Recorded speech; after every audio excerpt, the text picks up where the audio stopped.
Hello, this is Galen Martling. Today I'm representing Unity Stamp Company and I have a coordinating stamp set and stencil combination that I'm sharing today, and I'm going to use it with a slimline style card.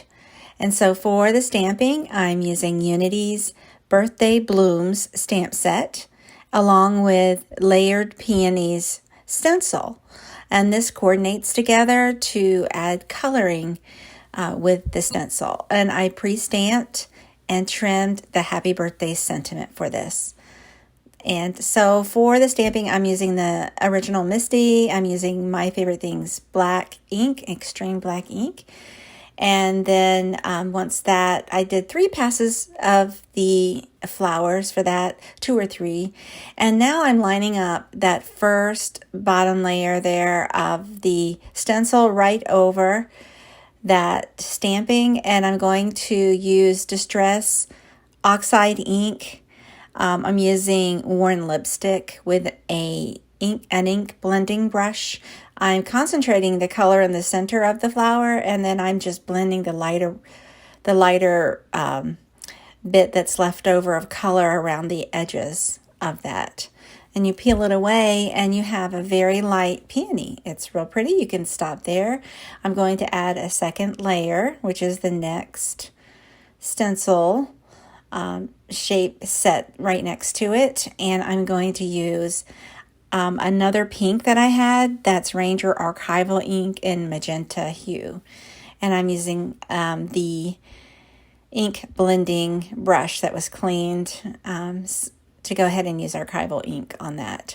Now when you use archival ink, it will stain your stencil a little, so you want to make sure you clean after each of the inking to just prevent it from getting onto the stamping. I clean each section after I finish with it. Now they have really nice sections of leaves in this stencil. They coordinate in there with the stamping. You just have to find it and lay it right over where you're going to add green, or in this case I'm using Distress ink in Speckled Egg for this.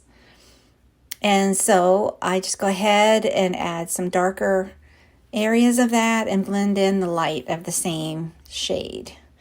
So for the center, I'm using Scattered Straw Distress ink just to add a little golden hue in the middle.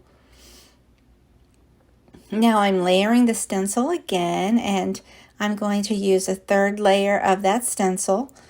I'm going to use Gina K Designs Bubblegum Glitz Glitter, and that is in a gel form. I use a spatula to just apply a tiny bit over that third stencil layer, and that's overlapping the stamping where it matches up. And then I scrape away any excess. This dries fairly quickly, so I set this aside to dry, put the extra right back in this container and closed it up so it won't dry up. Then I peel that away. And make sure I do all of the inking first before I do that glitter gel.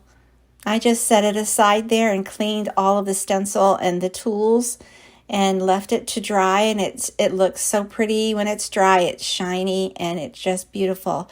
I went ahead and fussy cut, which is just cut out the flower. I just used scissors to just cut around the flowers and the leaves. I added foam tape behind the flowers and the birthday sentiment, and I used flat double-sided clear tape for the slimline panels. I have a light pink layer and then a gray layer for the top. I cut my base at 8.5 inches by 7 inches, and I scored it at 3.5 inches.